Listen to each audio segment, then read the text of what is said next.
Friends, मेरा नाम doctor Shipra Srivastava है। मैं डीडीपीजी कॉलेज कानपुर में असिस्टेंट प्रोफेसर हूँ साइकोलॉजी डिपार्टमेंट में। मैं आज आपको ओसीडी के बारे में कुछ चर्चा करना चाह रही थी, जानकारी देना चाह रही हूँ। OCD means obsessive compulsive disorder. ये एक मेंटल डिसऑर्डर है। इस डिसऑर्डर में व्यक्ति के अंदर बार बार किसी भी काम को करने के विचार आते हैं, रिपीटेटिव थॉट्स आते हैं, जिससे कि वो ये नहीं समझ पाता है कि ये थॉट्स जो हैं वो गलत हैं या सही है। वो उसके मन में आते ही रहते हैं और वो अप्रेंशन के फेज़ में आ जाता है। आशंकित रहता है कि मुझे ऐसा क्यों हो रहा है, लेकिन उस पर रोकथाम नहीं कर पाता है। जैसे कि अपने हाथों को बार बार धोना, बार बार गैस को चेक करना कि गैस बंद है कि नहीं है, स्विच ऑफ है कि ना ऑन है। इस तरह के काम वो बार बार करता है और बार बार उसके अंदर ये थॉट्स आते रहते हैं। अगर हम ओसीडी के एक केस स्टडी को डिस्कस करें तो ये पाते हैं कि एक लेडी है, शी वॉज मैरिड, वो मैरिड थी। उसके अंदर ओसीडी बिहेवियर पाया गया, जिसमें देखा गया कि वो बहुत ही क्लीनिंग का उसके अंदर बहुत ओसीडी बिहेवियर था। बार बार क्लीनिंग करती थी। इवन दिसंबर जनवरी की विंटर नाइट्स में जब बहुत ज़्यादा जाड़ा पड़ता है तो वो अपने पिलोज़ को, कवर्स को, अपने घर को बार बार वॉश करती थी, क्लीन करती थी। इस तरह का बिहेवियर ओसीडी पेशेंट्स में पाया जाता है।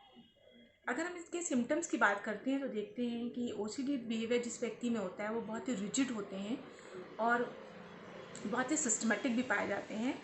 जैसे कि अपने काम के लिए वो बहुत सिस्टमेटिक होते हैं कि बार बार काम को करना है, या बुक्स लगी हुई हैं तो उनको बार बार सही करना, टेबल को बार बार रिफॉर्म करना, बार बार सही करना। ये देखा जाता है कि किसी तरह की काउंटिंग्स को, नंबर्स को या संख्या को बार बार याद करना, बार बार बोलना, स्टेयर्स को बार बार चढ़ना उतरना, कुर्सी पे बार बार बैठना उठना। इसके साथ गिल्ट फीलिंग भी उनके अंदर बहुत ज़्यादा हो जाती है। ये सेक्सुअल थॉट्स भी हो सकते हैं या वायलेंट थॉट हो सकते हैं, किसी का चाकू वगैरह से किसी को मारना, इस तरह के थॉट्स आने लगते हैं। और अगर ये ओसीडी बिहेवियर डिप्रेशन के साथ ज़्यादा बढ़ जाता है तो व्यक्ति में ये पाया जाता है कि उसमें सुसाइडल अटेम्प्ट्स भी हो सकते हैं।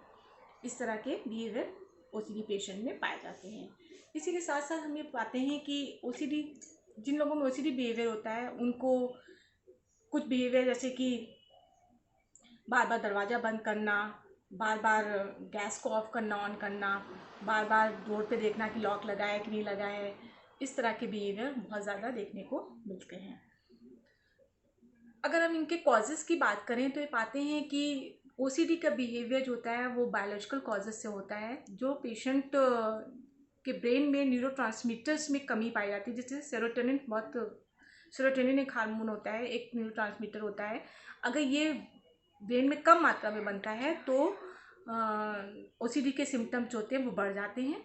इसी साथ जेनेटिक फैक्टर्स देखते हैं कि जिन लोगों में फैमिली हिस्ट्री होती है, ओसीडी की फैमिली हिस्ट्री पाई जाती है, उनमें इस तरह का बिहेवियर बहुत पाया जाता है, उनमें ओसीडी के सिम्टम्स ज़्यादा देखने को मिलते हैं। इसी के साथ साथ हम देखते हैं कुछ स्ट्रेसफुल ट्रॉमेटिक इवेंट्स होती हैं, जैसे कि उसका एग्ज़ाम में पास ना हो पाना, व्यक्ति का पास ना होना, या उसके किसी फैमिली मेम्बर्स की डेथ हो जाना, तो इससे भी ओसीडी बिहेवियर बढ़ने लगता है।